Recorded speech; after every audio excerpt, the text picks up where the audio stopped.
Now we will start with our eminent pathologist, Dr. Nadia Mukhtar. She will give a talk about breast cancer in young female. Good afternoon, everybody. It's a pleasure and honor for me to participate in this important conference with Bahia. It's always been a pleasure, and it's nice to see again familiar faces, friends, colleagues, and professors after the long disclosure of Corona. Well, my talk today is about the pathobiology of breast in young females, facts and myths. What are myths? Myths are wrong interpretation or wrong beliefs. أكذوبة. So حقائق وأكاذيب. To start with, what is a young female? All females would love to be young and stay young, but believe me, not in this situation at all. So let's begin with some facts.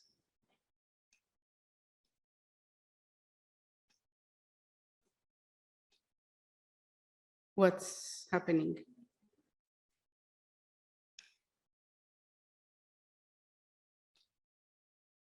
Okay.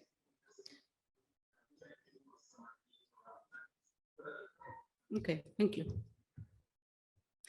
So if we start with the classification of breast cancer, very famous and very well known, it's subdivided into the in situ tumor and the invasive tumors, and the invasive tumors are there further sub-classified into the different morphological subtypes. And then that was not enough. We should have some kind of a grading system in order that we put some prognostic indication. And then came the Nottingham classification, which refined our grading system using the 3 points that we know, just because the grading should be done on an objective way and not a subjective way. So it does not really depend on morphology alone. But was this enough for clinical oncologists?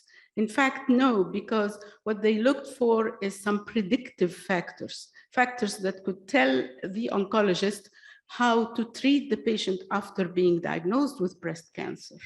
And for that reason, we know that our breast cancer is formed of many subtypes as seen before, but predominantly always the infiltrative duct carcinoma is the predominant type. In many registries, it ranges from 75 up to 85% of all tumors. But believe me when I say that not 2 duct carcinoma patients are the same. They might look the same by morphology or by grading system, but they are different biologically.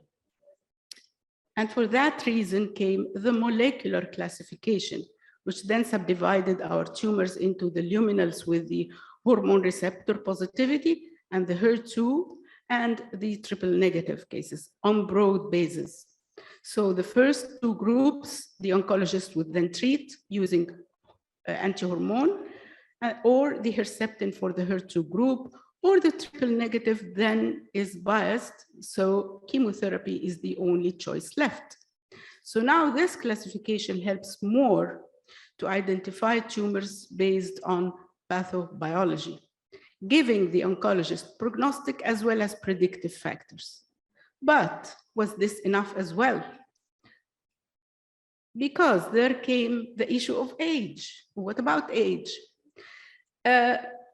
If we divide or subdivide the females into young and old based on the cutoff age of 40, then we see that the distribution is biased toward the older patients. However, now we are seeing tumors in the young age group, that is a group below the age of 40, and we shall see why the age 40 has been incriminated as the cutoff value to subdivide the females into young and old. So take 2 females, one is 35 years old and the other is 65 years old. And would the oncologist look the same? despite the fact that they have the same tumor size, same grade, stage, and even molecular type, the oncologist would then choose to treat the young patient with aggressive therapy and more aggressive protocols, because he or she, they know that they will have high relapse percentage. And on the other hand, oncologists also know that the older age group, they will show less relapse, and thus they do not need that aggressive therapy. More above, taking into consideration that they have other morbidities, so less aggressive therapy. So now we have another issue, despite the fact that they are the same in terms of everything, molecular subtype and tumor grade and all, but again, the age has an important impact. Now, we all know that these are all bad prognostic factors: the large tumor size, the high grade, the mitotic rate, the lymphovascular emboli, the increase in the expression of HER2, and the low expression of hormone receptors. However, still, young age at diagnosis remains an independent risk factor for relapse, death, or even an indication for a different, more aggressive systemic therapy. So we had to look for yet a third classification. And this classification is based this time on the mother cell of origin, like mother, like daughter. We all know that the mother has an important influence on the daughter. Breast is being built up by a group of cells that are called stem cells. They are self-renewing cells. They are the only cells in the breast that can self-renew, to then mature to become a progenitor cell, and then a differentiated or functional cell. The differentiated cell is the cell that does the function, but it cannot be produced unless there is a stem cell to produce it and to mature into it. So what about mutation? If mutation then happens at the stage of stem cell, you will get a different tumor than if the mutation occurred at the age or the stage of differentiated cell. They will both produce tumors, but very much different. Now I found this cartoon on the net. It is a very ingenious cartoon that projects the tumor stem, the origin of cell, and the breast subtype, and the signature or the expression. And as you can see, it is defined or subdivided into 4 main precise categories. Those that will produce the Claudin low tumor, and here the mother cell is a stem cell. Then when the cell is mature enough to be a progenitor cell, then it produces the BRCA1 mutation and then the basal subtype. Then maturation occurs further with the mother cell to become the late luminal progenitor cell, which will cause mutation of the HER2 gene, giving the HER2 enriched tumor. And lastly, the differentiated mother cell would produce our very unique luminal A and B tumors. So as you can see, these are 4 subtypes in terms of molecular subtyping. However, the expression on the very right end in here, this side, you will see that the expression talks about mesenchymal expression in most of the Claudin low cases. The basal-like expression is corresponding to the BRCA1 mutation, and then the blue area is the luminal expression, and it's more in the tumors of the differentiated or luminal positive, hormone positive tumors. The expression on the far right is a bit vague, which means that it is not a strict line. The expression can over and under express in the different subtypes. You can have a case positive for hormone and also positive for HER2, or having the mesenchymal expression together with some basal phenomena and so on. So you see here the 4 subtypes with the 4 intermingled expression profiles. So where does the age fit in? It fits in this column that I sort of advocated for this diagram, showing that as we go on from the younger age to the older age, tumors tend, or the mutation tend to occur early in the stem cell category, while in the older age, they tend, and I always say tend, to occur in the differentiated epithelial or myoepithelial cell. So where is 40 then fits in? It fits somewhere around here, above which the mutation occurs in early stem cells, namely the stem cell, the progenitor cell, and below that, older age group, they occur down with the formation of a more or less aggressive biologic feature. So that's why scientists now are dividing females into those above 40 and those below 40 for that particular reason. Now, if we sort of sum up what is a young female in terms of breast cancer, she is defined as the female premenopausal less than 40, and now we know why the 40 is the age of choice. Now, most of the tumors, the still most common tumor in females in this age group is breast cancer. In fact, breast cancer in young females tend to be dismissed by 3 components, very important: the patient, the doctor, and the radiologist.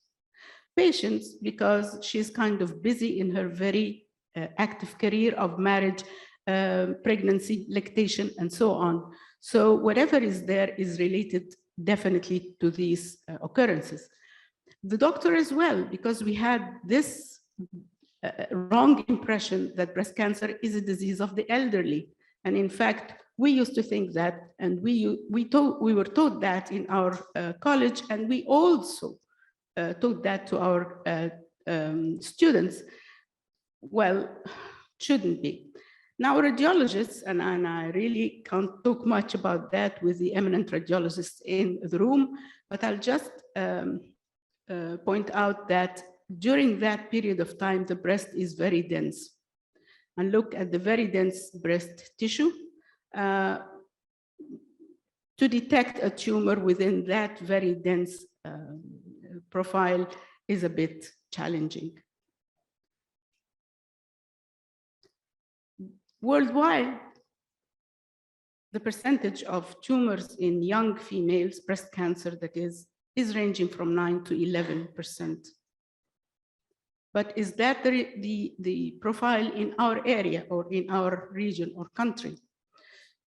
In fact, no. And this slide was courtesy of Dr. Ahmed Shah. She's the head of the hospital of the breast cancer hospital of NCI in Tajammu al-Awwal. He was kind enough to provide this for me, and it shows clearly that breast cancer in young females less than 40 years of age, they range from 18 to 24%, and this is a high figure. And if you calculate that, the average is about 20%. And this is a high figure in contrast to the other areas in the world. Now let's look at the traditional clinical risk factors that we know. Again, wrongly taught. Early menarche, late menopause, the use of OCPs, no breastfeeding, family history, and exposure to radiation. But is that so? Many studies, one of them is being published at the Asian Pacific Journal of Cancer Prevention, studying very high figures or high numbers of cases of breast cancer in young females. They found that 23% of them lack all kinds of risk factors previously mentioned. And maybe 60% would have only 1 or 2 risk factors.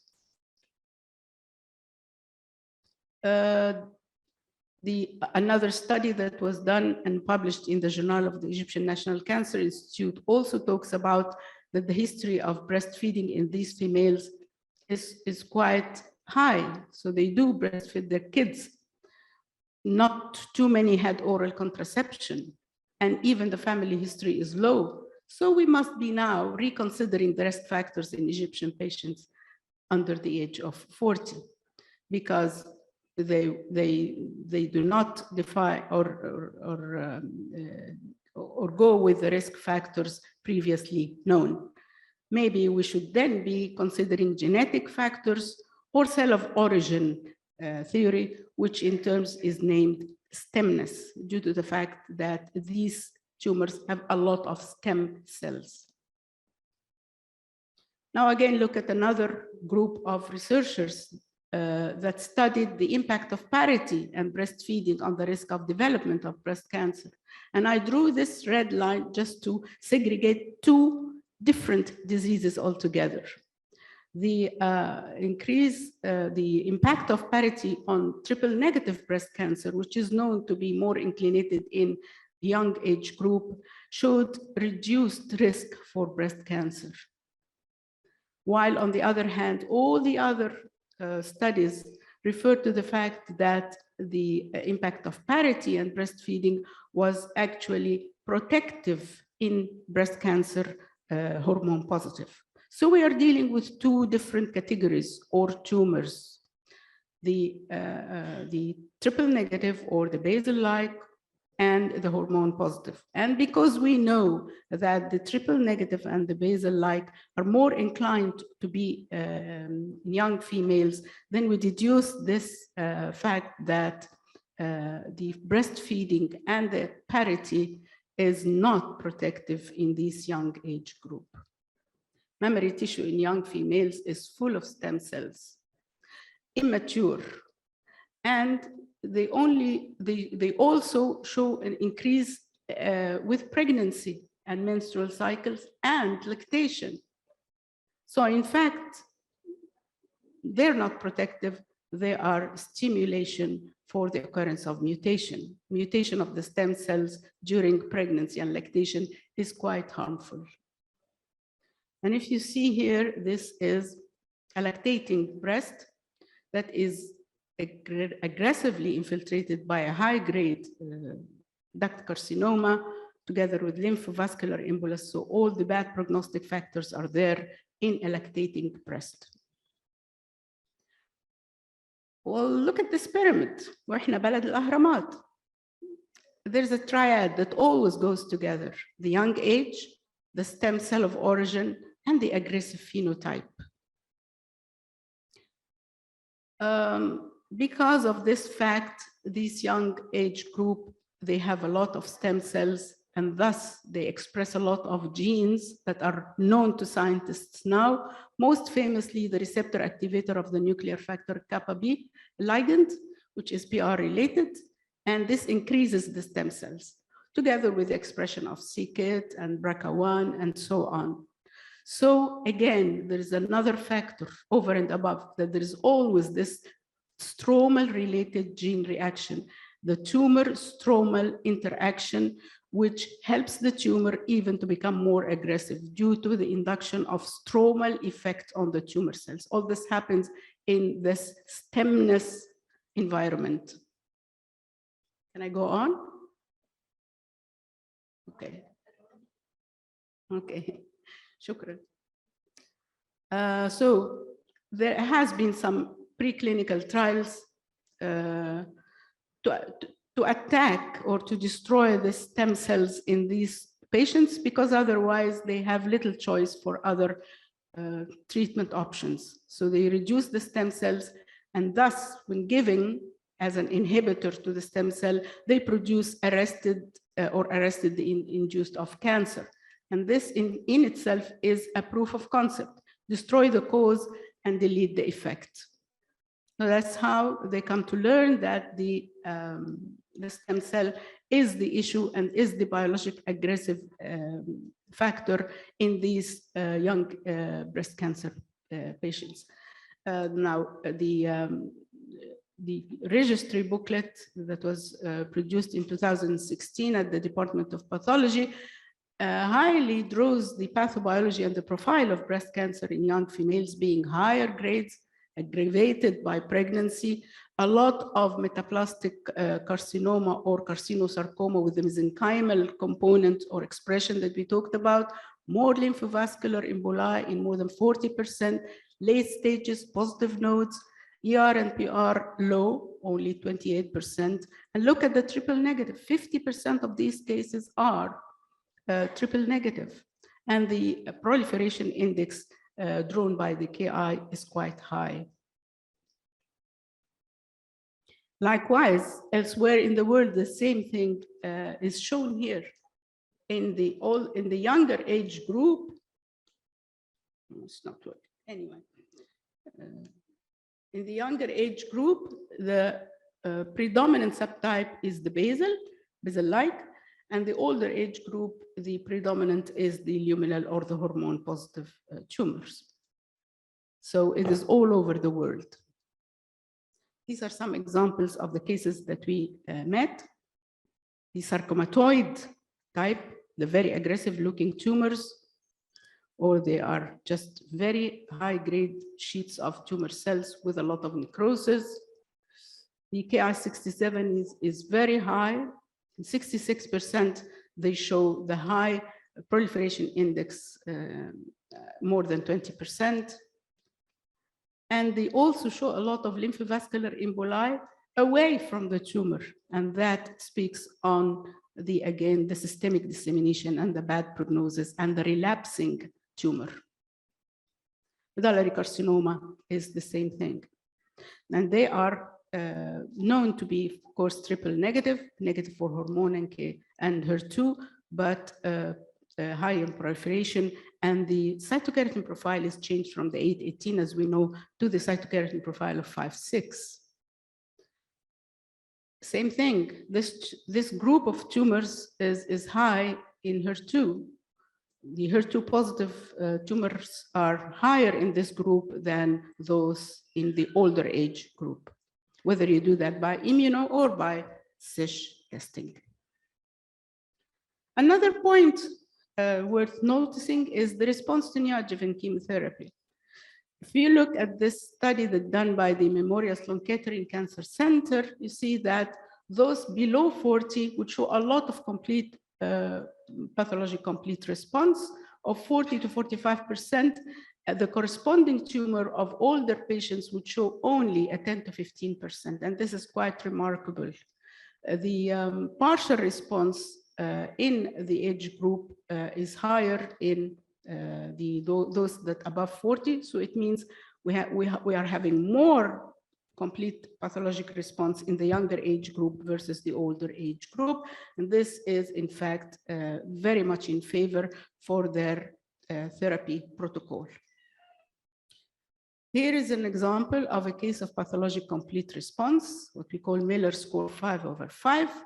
You see here by Grossley, and it is marked by this marker over there that helps you to identify the residual tumor after neoadjuvant. And you would think, or the oncologist would think, that this is a mass or a tumor, but under the microscope, you all know, pathologists in the room would only know that this is just inflammation and fibrosis. If you can find a focus of DCIS, it still means a pathologic complete response. Again, another example of a grade 2 duct carcinoma that after the neoadjuvant therapy in this young age, in this young female, produced a high response of almost complete pathologic complete response. Here the response is 4/5. Few residual tumor cells are only visible among fibroinflammatory stroma. Now we move to another point, which is very beneficial to these patients, namely the tumor infiltrating lymphocytes, or TILs. Tumors in young age group has a higher TILs infiltrate in contrast to the older age group. And is this beneficial? It is indeed, because as you see, the more the percentage of lymphocyte infiltrating, tumor infiltrating lymphocyte, the more you will get a pathologic complete response. There is a direct relation between these two components, whether you're looking at a total lymphocytic count or a FOXP3 T cell positive or a CD8, which is a major play role in this TILS facility.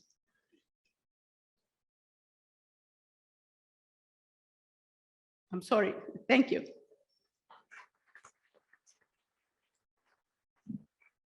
Thank you, Professor Dr. Nadia, for your very nice presentation. I really enjoyed it. I have only one remark, that now the radiologists can diagnose the dense breasts, because we have a lot of tools now as ultrasound, tomosynthesis, and I'm sure. and MRI. Yeah. So this is not a problem anymore. You notice 20% of cases were diagnosed in first settlement. So that's the proof that we can diagnose in very dense breast all these cancer breasts. Thank you. Don't have this. No. That's a great help. I was just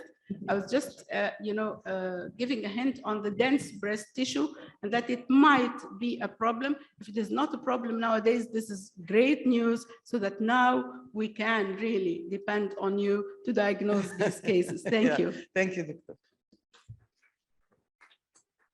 And now we will follow by Professor Dr. Mohammed Abdulrahman. He's a professor of oncology in Qasr Al Aini, and he is a very nice director. I know him as a very nice director person. So he will give us his presentation about the breast cancer related lymphedema. Related lymphedema. وهي المحاضرة فيها جزء إدارة برضه. طب كويس، انت استاذ في الإدارة يا دكتور محمد. Good afternoon, everybody. I'm Mohammed Abdulrahman, professor of clinical oncology at Qasr Al Aini. Actually, I am not the best one to present this success story of Qasr Al Aini. The best one to present this story is Dr. Hiba Al-Awadi. She is sitting here with us, a consultant of physiotherapy. The other one is Professor Ashraf Abul Futuh. This is our team, and we'll discuss how did we initiate the team and how we get the maximum benefit from collaboration between multiple specialties. This is the scope of our lecture of the introduction. I'll go briefly into the management of breast cancer-related lymphedema and what is the success story, what is the challenges we faced, and how we dealt with. Starting lymphedema is an accumulation of fluid in the interstitium. This fluid is protein rich. Due to abnormalities in the lymphatic vasculature. Breast cancer related lymphedema is a lymphedema in the upper limb complicating breast cancer treatment. And it may be complicated with recurrent infections, inflammation, chronic fibrosis, and other complications. The range of breast cancer related lymphedema is very wide in the literature, starting from 10% up to 50%. This depends on the degree of axillary surgery, axillary radiation, or let's say axillary treatment, being a maximum with extensive axillary dissection with radiation therapy added, and being least with sentinel node biopsy without paraclave or axillary radiation.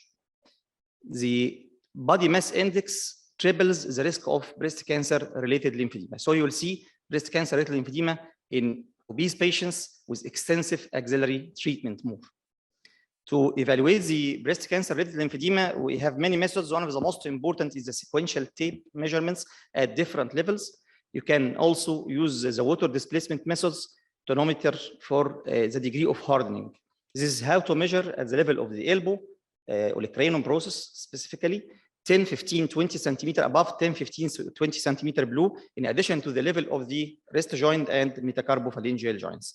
Then the measurements you have taken are used in a pre-programmed calculator on the internet to evaluate the limb size in cubic centimeters. This is how to measure each limb, and a difference between both limbs, or a difference between the current measurement of the limb size now compared to the pre-operative or pre-treatment figure.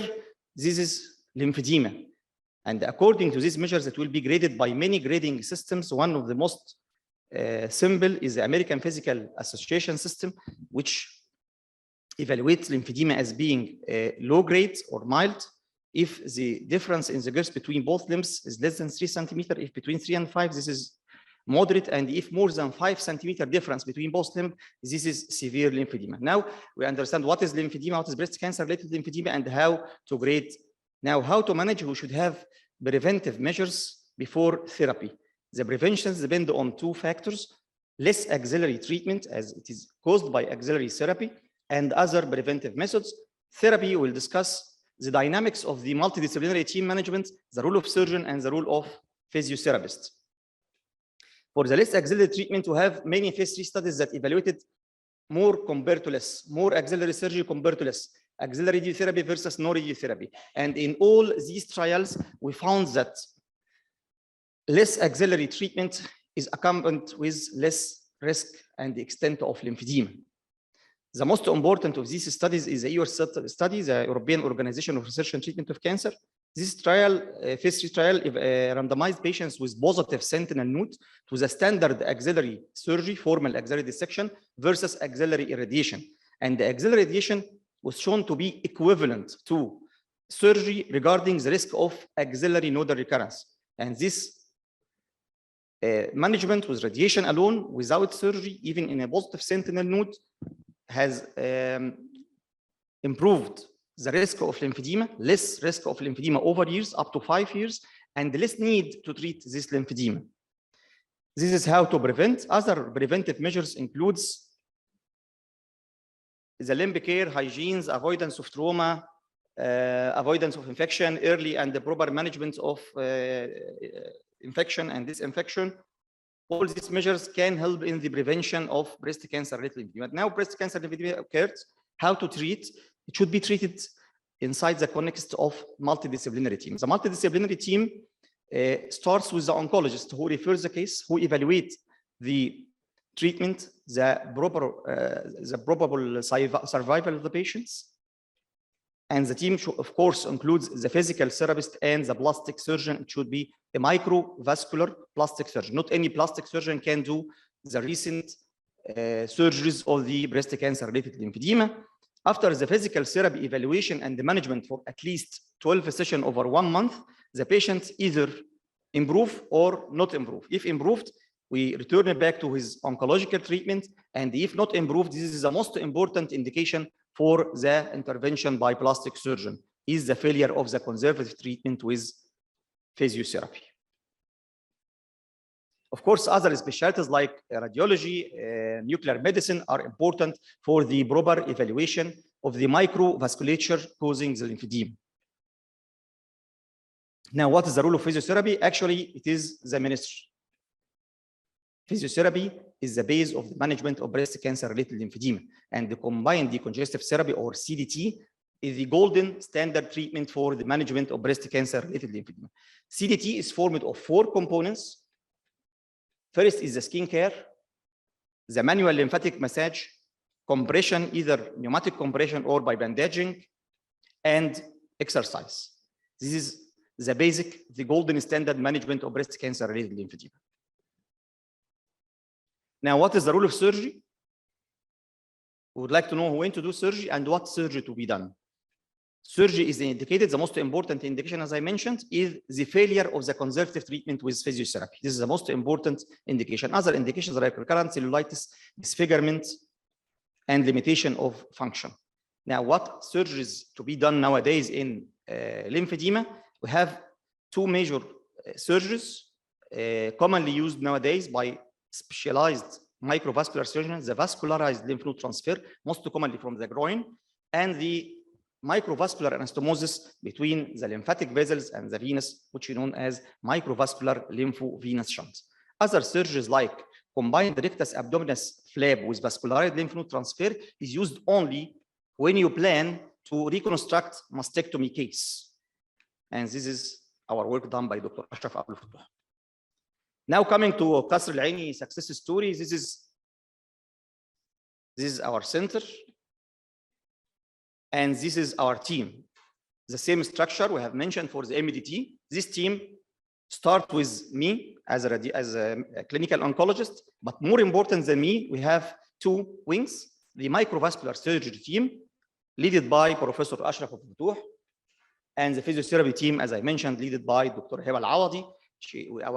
Our team has experience in the management of cancer-related complications of more than 15 years. And we have only 3 rooms, 4 physical therapists in addition to the team leader.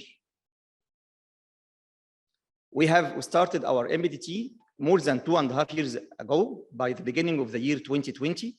Started at Jan, but unfortunately, after a few weeks meetings, we faced the problem of COVID-19, as internationally announced, I think by March 2020. So after 2 months only from starting our MDT, we stopped the meetings and we went to the online meetings. The online meetings allowed us to join 2 groups. Actually, the breast cancer MDT, which is dating since the year 2007, and the recently joined the lymphedema MDT. During these 2.5 years, we have met for more than 100 times. We evaluated more than 1,000 cases.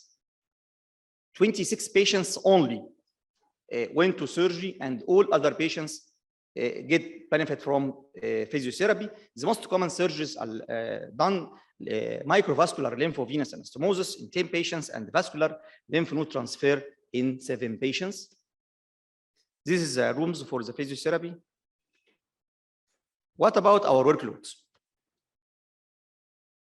Actually, we face a lot of cases. We treat from 10 to 15 cases per week. So we have an average of 50 cases per month. These 50 cases are being treated with an average of 12 sessions per month over these 4 weeks. So we have around 600 sessions of combined decongestive therapy CDT should be done monthly in these small units by the 4 physical therapists. If you know that the single session of CDT consumes about 75 minutes, 1 hour and a quarter. So we need 750 hours per month to treat our patients in the proper way.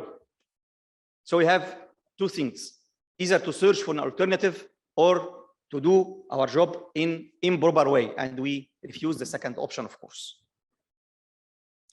The 5 physical therapists works for around 1,000 hours per month, excluding vacations, rest, diseases, illness, including the team leader. So we have to spend more than 70% of the team time in treating only 1 complication of only 1 cancer in a large cancer center. This is impossible to spend the 70% of their times in treating only breast cancer related lymphedema. So we have to search for an alternative. This alternative should have the following characters. It should be safe, of course. It should be less time consuming.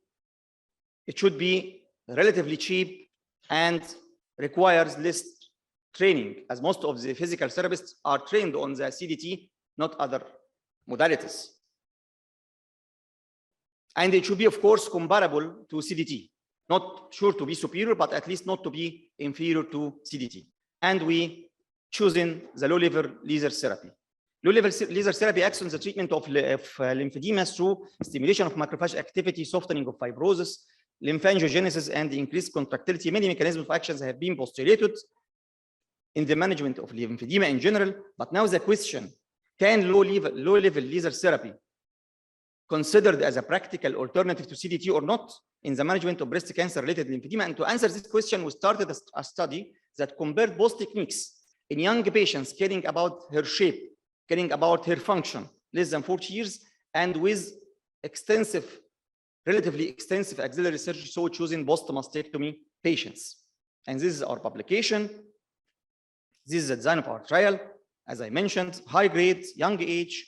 We have evaluated patients with circumferential measurements of the arm at the many levels, as described previously. In addition to, the most important for me as an oncologist, the role of physiotherapy is to give me good quality of life. So we evaluated the health-related quality of life through a questionnaire of 27 questions.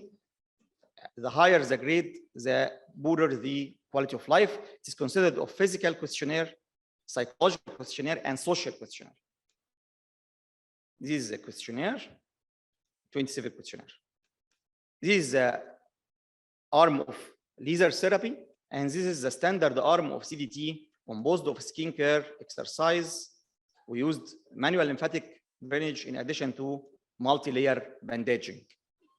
This is the standard CDT arm. Our results showed that both groups were comparable regarding age, extent of axillary surgery, the size of the limb pre-treatment, either the affected limb or the sound, the contralateral limb, in addition to equality in health-related quality of life, social, physical, and psychological scores. Regarding the outcome of the study, regarding the limb volume, there is a significant improvement or reduction in the limb volume in both arms.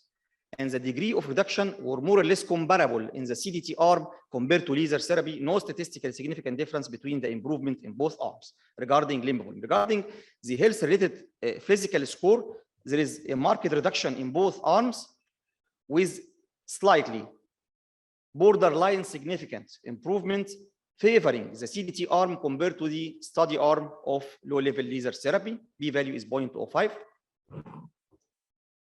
Regarding the two scores, social and psychological score, again, significant improvement in both arms. There was no statistically significant difference between the CDT arm and the low-level laser therapy arm. Coming to the most important advantage we searched for in laser therapy is the time consumption. The average time for treating one patient with CDT exceeds 70 minutes in our study, while for laser therapy, it is less than 20 minutes. So we can spare more than 50 minutes per patient, per session, per patient with use of low-level laser therapy without much compromise of the outcome regarding health-related quality of life questionnaire regarding limb size. In addition, low-level laser therapy requires less training for the physical therapist. So we concluded that CDT was not significantly superior to the low-level laser therapy regarding the limb size improvement, regarding the improvement in the social and psychological score of the health-related quality of life. It may be of borderline significant better results in improving the physical score only. Of course, laser therapy saved time. So the conclusion of our lecture today is that breast cancer-related lymphedema is an important problem facing breast cancer patients.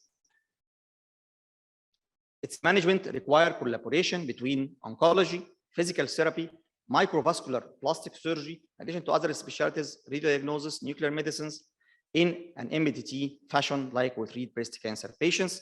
We succeeded to form our MDT at Qasr Al Aini more than 2.5 years ago, and we provided a kind of surgeries that we have never used before.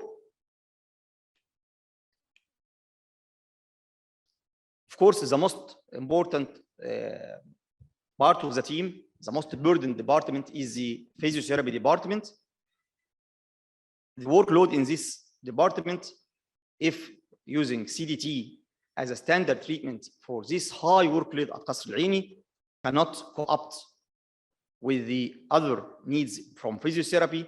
And so we advise low-level laser therapy as a practical alternative to CDT with more or less equal results regarding the improvement of health-related quality of life score in limb size reduction, with much improvement regarding time saving and practical training on the technique. And thank you.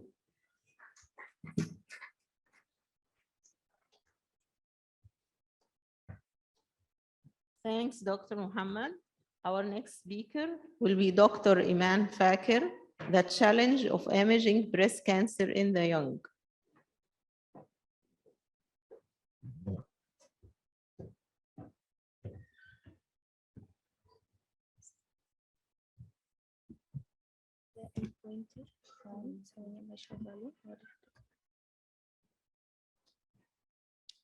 ده البوينتر حضرتك بتبوينت هنا او هنا بس تفضلي دايسه عليه. اوكي. وده فوتو وده باك. ده فوتو. ده فوتو وده باك.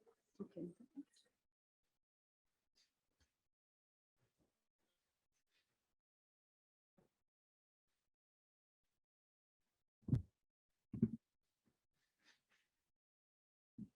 Good afternoon, all. Thank you, Dr. Sherman. Thank you all.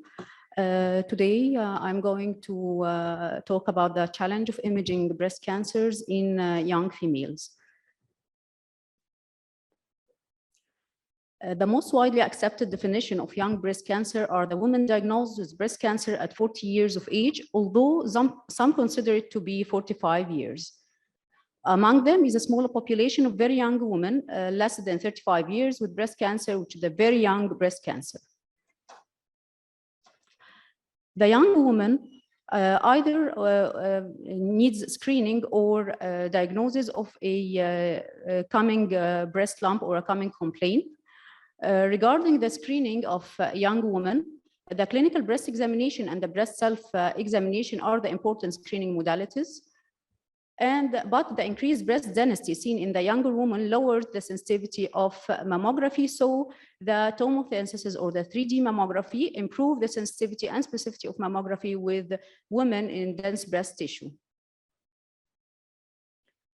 Regarding the diagnosis of young women, young age and symptomatic presentation are associated with delay in the diagnosis and worse outcomes, and the imaging modality selected for their workup depends on the patient's age and presenting symptom. For example, if the patient coming with the mass, we perform initially an ultrasound plus or minus mammogram.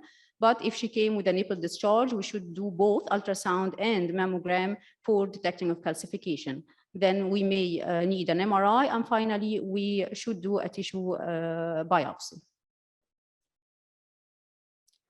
Regarding the early onset of breast cancer, there is an important criteria or important points we are going to deal with, like the age, genetic predisposition, and the molecular subtypes.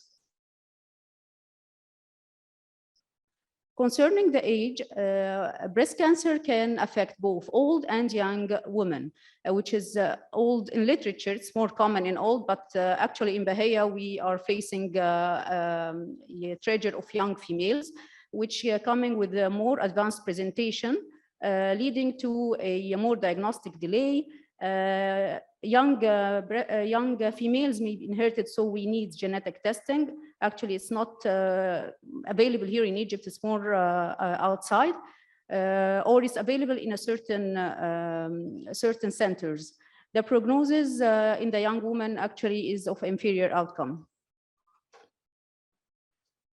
Okay, diagnosis and treatment in young women actually is a challenge because the patient itself or the young woman itself has a unique challenges regarding a lot of criteria like the hot flashes, night sweats, the depression, weight gain, cognitive dysfunction. Young woman may have a late cardiovascular effects, chronic fatigue. An important problem is the premature ovarian failure and this sexual dysfunction, which may lead to reduced productivity. And other second malignancy like the endometrial cancer also can be seen. Osteoporosis and bone fractures with arthralgia and joint symptoms, all these are unique challenges for the young woman. Regarding the genetic predisposition, it's recommended actually not, as I mentioned, not here in Egypt, for patients less than 40 years to be referred for genetic assessment. And most studies evaluated the prevalence of BRCA1 and BRCA2 mutations. They were classified into BRCA carriers and BRCA non-carriers. Actually, there is an interesting paper in radiographics this year for Gao and his colleagues, non-BRCA early onset breast cancer in young women. He set a wonderful comparison between BRCA carriers and BRCA non-carriers. Regarding the percentage, actually BRCA non-carriers are more common. Biologically, BRCA1 are prone to triple negative invasive duct carcinoma, while BRCA2 carriers HER2 negative and ER positive. BRCA non-carriers more common to triple negative and HER2 positive, and family history actually insignificant in this young woman. Imaging in BRCA carriers, MRI is more sensitive than the mammography, while in the non-carriers, mammography it's more valuable. Regarding screening, BRCA carriers needs an annual MRI screening but non-carriers needs no screening before age of 40. The treatment is well-established with a well-established role in the BRCA carriers performing mastectomy and salpingo-oophorectomy, but in the non-carriers, there were no intervention documented. The prognosis in the BRCA carriers is much better than those non-carriers. Okay, regarding the molecular subtypes, the breast cancer is recognized as a heterogeneous disease with luminal A, luminal B, basal-like or triple negative, and HER2 positive subtypes. Most common in the young woman is the triple negative and the HER2 positive, which we unfortunately have a poor prognosis and survival. Regarding the triple negative breast cancer, they are biologically highly aggressive and disproportionately affecting the younger woman. And these tumors have overall worse clinical outcomes because of their typically large tumor size at presentation. The triple negative breast cancer demonstrate a rapid growth, and so they are manifested a lot within interval cancers despite the mammographic screening. These tumors appear to be rounded or oval or pseudo-circumscribed and rarely associated with calcification. Ultrasound has a higher sensitivity in this woman, less than 30 years with a palpable mass, where the ultrasound is the initial study for these kind of patients. The small triple negative breast cancers mimic probably benign masses at the ultrasound.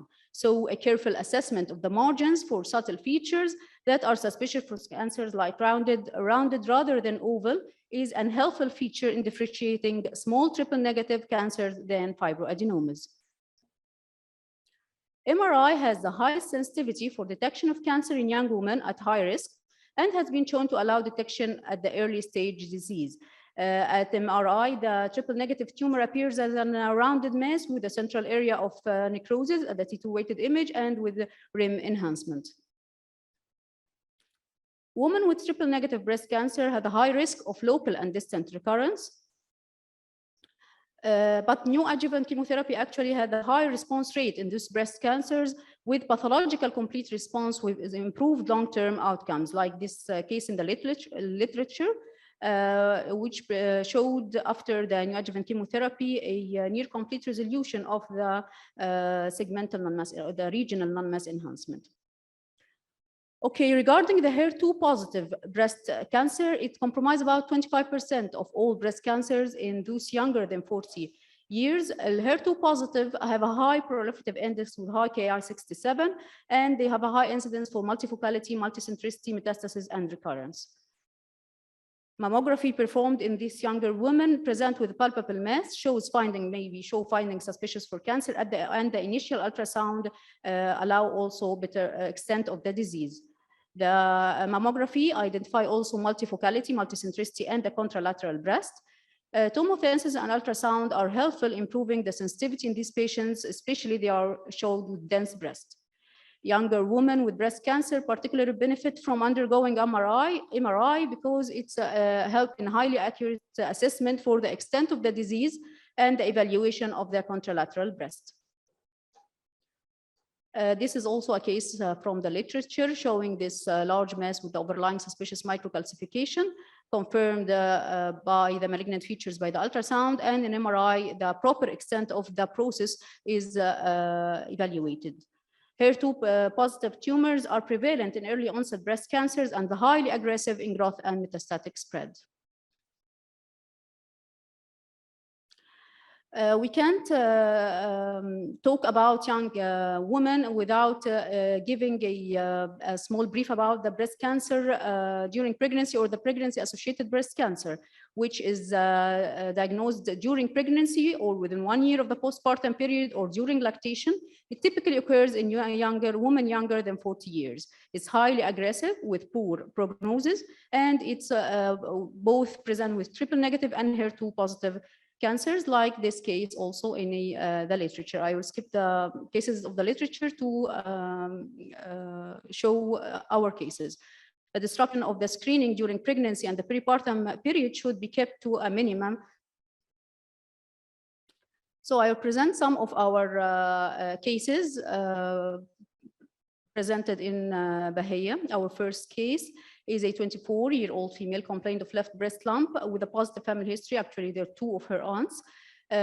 She came for the initial study in ultrasound, shows a large lesion of mixed echogenicity, predominantly hyperechoic, showing peripheral vascularity in color Doppler.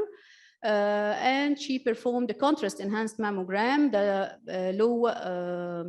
The 2D image showed this large lesion of ill-defined margin and skin overlying skin dimpling.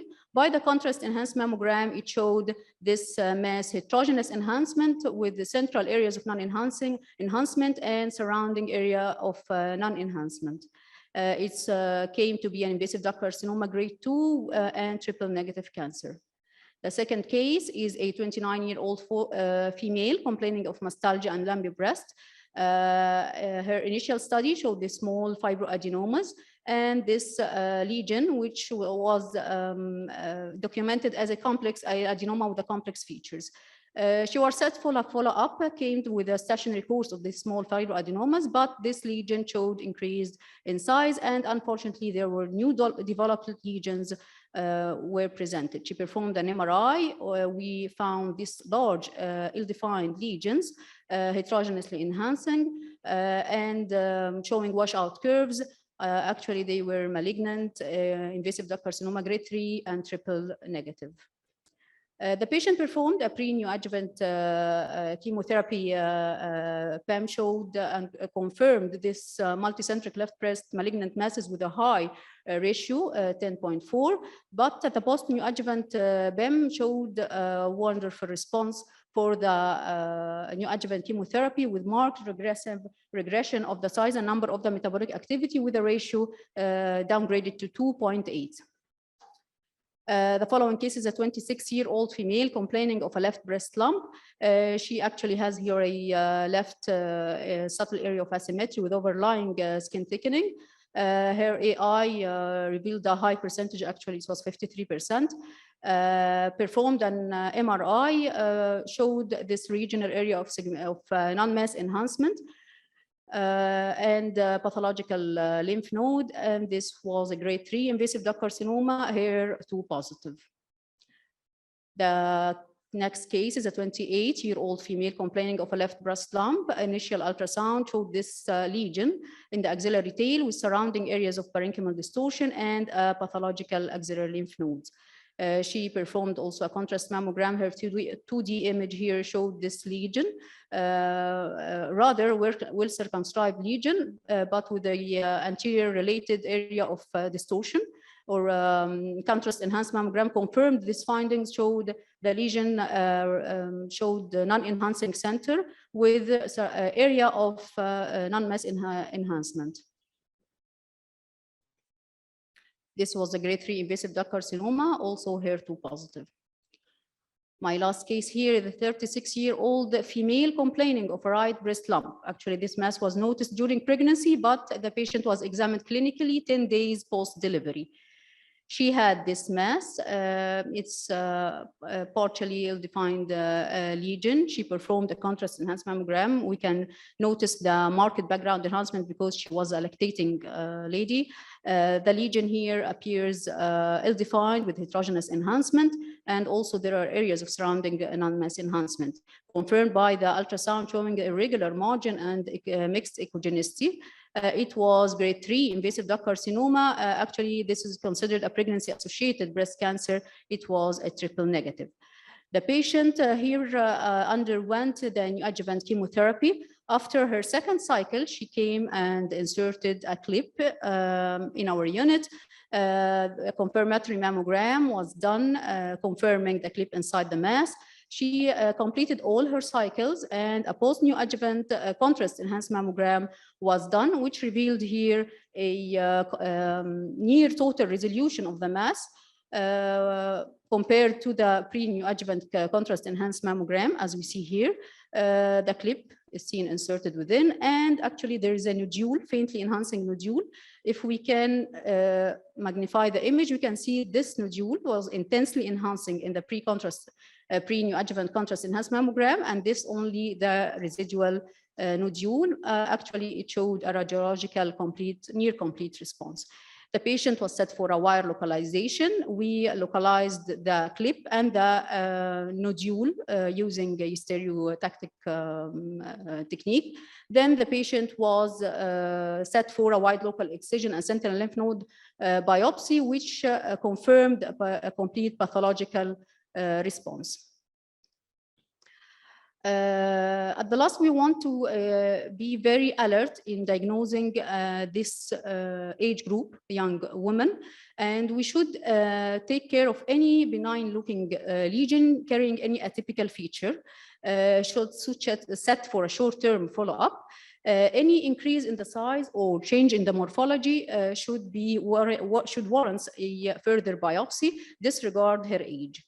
Also, we should take care in this age group and the childbearing period or pregnancy or lactating, because any disruption of their screening may lead to a large mass at the initial study. The challenge here is to diagnose this age group. Please deal with the patient as a life, not only a patient. Give her all your facilities you can do to early detect the cancer and early treat and increase the survival rate. Thank you very much.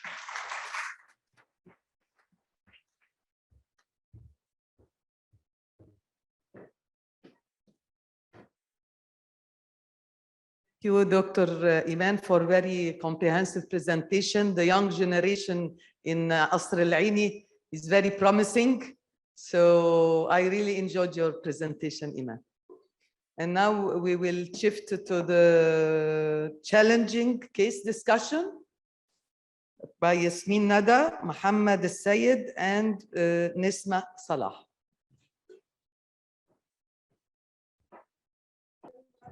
أنا فوجئت في محاضرة سوري للتأخير، بنعتذر جدا. النهارده بس هنبريزنت two cases about malignancy young age represented by us, Dr. Iman Sobhi and Dr. Nisma Salah and me. Case number one. This case came to us recently, just 2 months ago. She was 25 years old in her first trimester pregnancy. And she was coming with right palpable lump 1 month ago, felt 1 month's duration, clinically felt as axillary tail mass 2 by 2 centimeter with palpable axillary lymph node. Then ultrasound study was requested. The ultrasound showed upper outer quadrant ill-defined hypoechoic solid lesion, 2 lesions actually, with another similar lesion seen at the upper inner quadrant, with prominent intramammary lymph node. And the ultrasound guided biopsy was performed, and the biopsy result showed what it showed us, Dr. Nisma? Invasive ductal carcinoma, grade 3. Triple negative. Invasive ductal carcinoma, grade 3. PR negative, PR negative, and HER2 negative. And what you have done with the case, Dr. Iman? Actually, we discussed the patient as this. It was a newly-wedded female patient who was pregnant in her first child. We discussed the patient about going for upfront modified radical versus termination of the pregnancy and receiving neoadjuvant followed by skin-sparing mastectomy. Case discussed completely with the patient and her husband, and the decision was to terminate the pregnancy. So we gave the patient the choice for neoadjuvant chemotherapy. A patient referred to gynecological consultation, and she had embryo preservation. Then we done the contrast mammography and the CTs. Our mammography showed an right axillary tail, a 2 ill-defined lesion with another similar lesion seen at the upper inner quadrant. With indeterminate axillary lymph node. And the AI score didn't detect, the AI applicator didn't detect the lesion. With the contrast study, it shows 2 upper outer quadrant heterogeneously enhancing lesions, and another similar lesion also seen at the upper inner quadrant. If you can see, it's over here. I don't know if It's over here. This is an upper inner quadrant and the upper outer quadrant.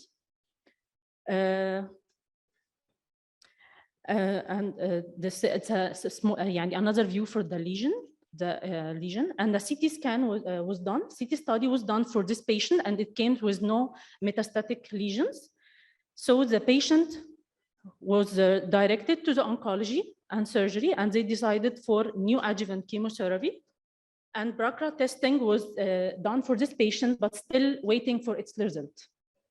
This is the first case. The second case was 20 years old, a lady, a female. She was having positive family history. She coming with the right breast mass, felt 1 year ago, with recent bleeding per nipple. And clinically, the surgeon felt a right mass occupying the whole right breast with palpable axillary lymph node. Mammography was done for this patient as it's felt suspicious by the surgeon. It's seen as large obscured mass of high density occupying the whole right breast with metastatic axillary lymph node, with the pathological axillary lymph node, including level 1, 2, and 3. And the AI applicator detected the lesion with 88% scoring. The ultrasound showed complex mass, complex cystic lesion, rather circumscribed complex cystic lesion with a high vascularity of the solid component of the lesion with pathological axillary lymph node, reaching to level 3. As an ultrasound guided biopsy was performed to this patient, and it came out to be invasive carcinoma, no special type, grade 3 with medullary pattern. PR are moderately positive, ER 6/8 and TR 5/8. HER2 is negative. We have done MRI study to this patient, and it showed us diffuse contrast and asymmetrical non-mass enhancement occupying the whole right breast with underlying complex mass with heterogeneous enhancement and the non-uniform wall enhancement of the lesion with solid component and the cystic component of the lesion with pathological ipsilateral axillary lymph node, and showed restricted diffusion in ADC mapping. And the CD staging was done with this patient, and it was totally free. And what you have done, Dr. Iman, with this patient? We started neoadjuvant chemotherapy. We planned to receive those dense AC taxanes, but unfortunately, the patient had a very poor tolerance to chemotherapy. So we shifted to regular dose AC Taxol. On week 9, patient developed complete toxicity from the disease. So we underwent modified radical. Post-neoadjuvant modified radical mastectomy revealed residual tumor cellularity 70%. So after 9 months, this patient came to the clinic with a cough, and CT chest was requested. CT chest, abdominal pelvis was requested. What we have found newly developed pulmonary nodules with bilateral hilar and mediastinal metastatic lymphadenopathy with a newly developed right hepatic loop seen in segment 4. Then what you have done with the patient again, Dr. Iman? We started palliative chemotherapy. Unfortunately, the patient received many lines of treatment with no response to treatment. Then the second follow-up with CT was done to assess the response of the new therapy. And what we have found that there is a progression in the side of the pulmonary nodules and even progression in the size of the liver focal lesions. And another MRI study was done for this patient, MRI brain was done for this patient, and we have found metastatic focal lesion in the frontal lobe. Unfortunately, this patient is a very bad prognosis. And she received palliative. What you have done also, Dr. Iman, the last thing? We received palliative whole cranium irradiation and many lines of palliative chemotherapy, but unfortunately, this patient passed away 3 months ago. Thank you all. I'm sorry for this depressing case.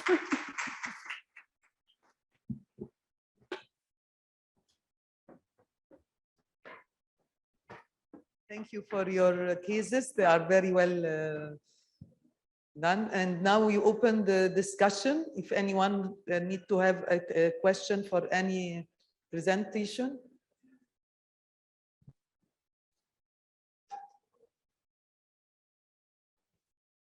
I wanted to ask Dr. Muhammad Abdulrahman, he left? He left, I think so.